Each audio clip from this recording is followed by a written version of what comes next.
Jason Fitz with Yahoo Sports, hanging out with Greg Olsen, not just broadcaster, not just tight end in the NFL at one point, but also co-founder of Tight End U, which is about to go down in Nashville. Greg, I'll be honest with you, man. I lived in Nashville for over 20 years, right? Like, that city knows how to party. But Tight End U last year kind of took the whole city over. Everybody was having a blast. What is it about this event that sort of makes the city go wild? Yeah, Nashville's been a great host. We're going into year 5 now, and it's funny to feel how far we've grown from just a simple idea via text message between me, George, and Travis, and now here we are 5 years in, and we'll have 80 guys and the growing sponsors and the experience, and we have concert parties, and it's really a special event. And Nashville's been an incredible host. Vanderbilt, where we were able to hold all of our practices and meetings, has been wonderful to work with. So we're blown away by the response. We're blown away that guys continue to want to come back and learn and teach and study with one another and work on their craft when they could be doing a lot of other things throughout the summer. So it's a fun 3 days. It's a 3 days that we look forward to every summer, and it's right around the corner. It's interesting because there were A-list country music artists trying to go to the concert. So, we know it's a wild party, but you mentioned everybody trying to get together and learn. And I've had the same conversation with Max Crosby about the SAC Summit. As fans, sometimes there's this perception that it's always this team versus this team, but there's a brotherhood from the players. What is it about you guys that makes you want to help each other, even though at some level you play for rival teams? Yeah, I think that's the unique nature of the event is, you have guys from all across the league, all different organizations, all different play styles, NFL experience level, contracts. I mean, it's a very wide spectrum of guys that are in the room. But for 3 days, everyone takes off their team helmet and team T-shirt and says, hey, we're all about elevating the position of tight end. And that's why we're here. And there's no secrets. There's no, it's not just protecting, intellectual property. This is what we do, so I'm not going to share it. It's an open forum. There's no bad questions. There's no insecurities. There's no guys that, aren't allowed to speak up, whether you're Travis Kelce and George, or you're a guy who's never played it down in the NFL. For 3 days, everyone's on the same playing field. Everyone's in the same meetings. Everyone's on the same at the same platform. So it's a really special event. I think part of it is just the nature of the position. I think, the tight end position just has a lot of really good guys that are hardworking and hungry and kind of have that chip on their shoulder, but also really smart and really understand the game of football and really have the ability to articulate and share the information and the lessons that they've learned in their own playing career and share that amongst the group. So I think the tight end position is unique in a lot of ways. We attract the right type of guy that wants to come there and really get down and work and sweat and get after it, but then also is fun to be around. And we can go out and have the Bud Light concert series that anybody can come to in Nashville for an incredible concert. Last year we had Jelly Roll and Chase Rice and some really amazing artists. So it's a really fun night, but then we also can be out on the field for 4 hours and really grinding away, learning the position of tight end and sharing ideas. So it takes a special group to be able to do both sides of it. And I think that's a big part of the magic.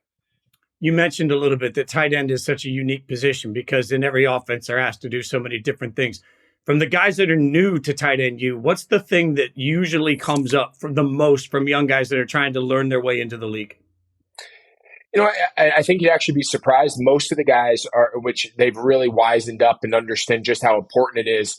Everyone wants to talk about, releases and routes and coverages and recognition, and that's all important. But so many of the young guys really take the opportunity, and it's credit to them, to pick the brain of guys who have played at a high level for a long time about, how they take care of their body. What's their weekly routine? How do they study film? What are they looking for?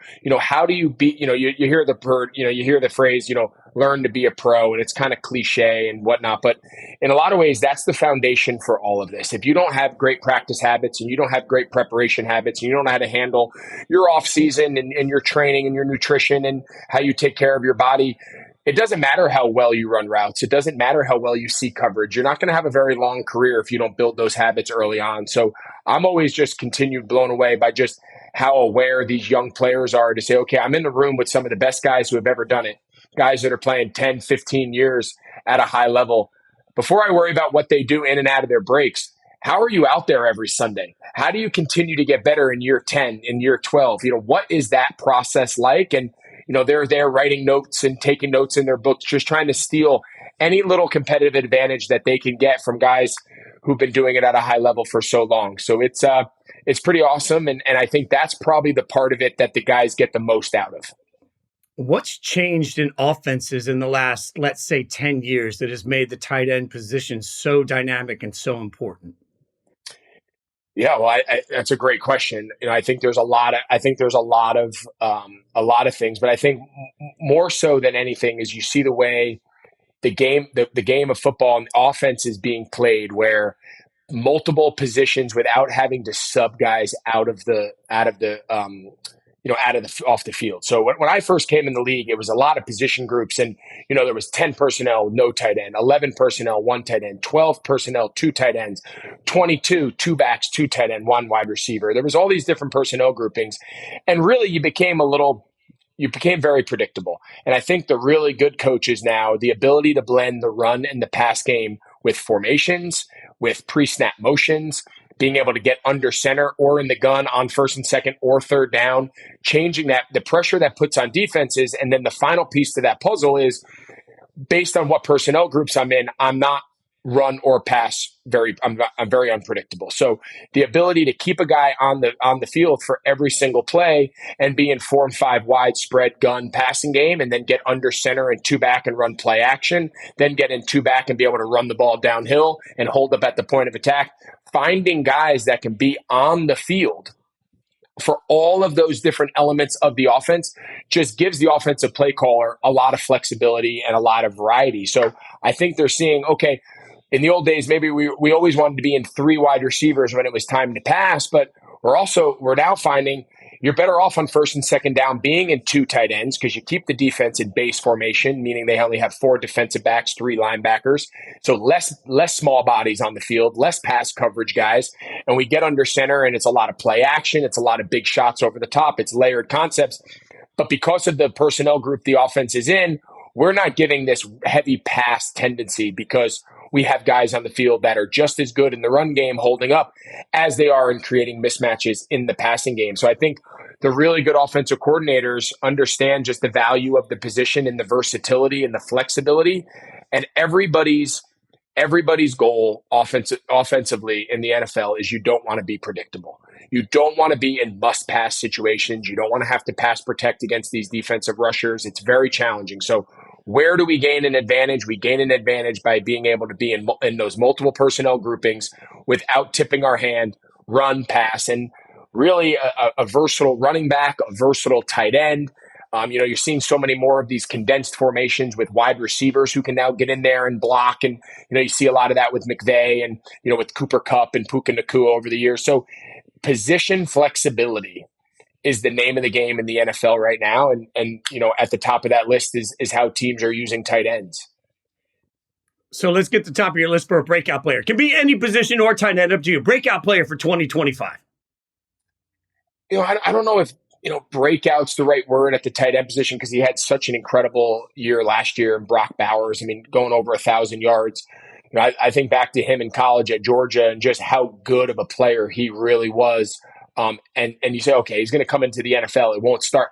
And he started out just as good, just as dominant, over 1,000 yards as a rookie. He's pretty remarkable. I don't think he's going to surprise anyone. I think he made the Pro Bowl, so not necessarily a breakout.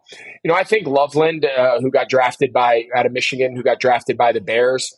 I think the combination of that offense, I think Ben Johnson obviously being in the controls and a guy who really understands how to play guys to their strengths and how to build a system not only around his quarterback, but around the skill positions and protect some of the weaknesses of whatever he's dealing with. I think he's proven that in his time in Detroit, turning them into one of the top offenses over the last 4 or 5 years. I'll be very interested to see, as a young tight end coming into the league, how they play to his strengths, how they get him out in space. Is it a lot of 2 tight ends with him and Cole Kmet? DJ Moore, Roma Dunze. They got a pretty good 7-on-7 group there, especially when they're in 2 tight ends. So I think that's an interesting guy coming out of school. I think we're in the golden age right now of tight ends. I don't know how many more years we get to enjoy, Kelce, and then right behind him is Kittle. But We got a lot of really special guys playing the position. Dallas Goedert. You can go across the league. If you're a prominent team in this league with a good offenses, more likely than not, you have a prominent tight end, and that's not by accident. I gotta ask. You gotta try and pin you in. Who's the best tight end in the NFL right now, Greg? It's a great question. I mean, and again, I'm not dodging your question, but I mean this sincerely. It really depends on, so many guys are asked to do different things, right? What Kittle's asked to do in San Francisco is very unique. He's a heavy run blocker, but then he's so dynamic with the run after catch, and he can get downfield, and he's great in space. What Kelce's done, I know he's getting up there in age now, but I would argue that Kelce's had the greatest NFL career for a tight end in NFL history. When you factor in regular season production, Super Bowls, postseason production, I mean, I don't know how anybody really, the longevity in which he's done it.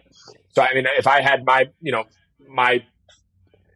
rankings of top guys ever, I never thought anyone would ever pass, Gonzalez. And then obviously what Gronk was able to do with the postseason and regular season success, maybe not as long as Travis has done. I think when you add it all up, what Travis has been able to accomplish is pretty remarkable. What Kittle does on a week in, week out basis, there's 2 or 3 guys in the league maybe that can handle what he does, and that's probably being generous. I think a guy like Dallas Goedert, he's not going to get the heavy production that some of these other guys get because he's got A.J. Brown and Devontae Smith and Saquon Barkley, and they're going to run the ball, and Jalen Hurts is going to carry the ball, and he's going to scramble. So the production volume might be a little down for him, but you ask any defensive coordinator in the league, you're preparing for that guy because he can be out there every snap, run pass protection, win one-on-one. So there's just, you can go around the whole league. There's so many guys, but what Kittle and Kelce have been able to do for as long as they've done it, again, they're my buddies, and I'm probably biased, but I think those guys are just so unique for what their offenses need out of them. There's nobody better. What I'm sure of is in a city full of bachelorettes, you guys will be noticeable on Lower Broad as always, man. Enjoy Tight End University. It's always a pleasure hanging out with you, my friend. I appreciate it. Thanks so much.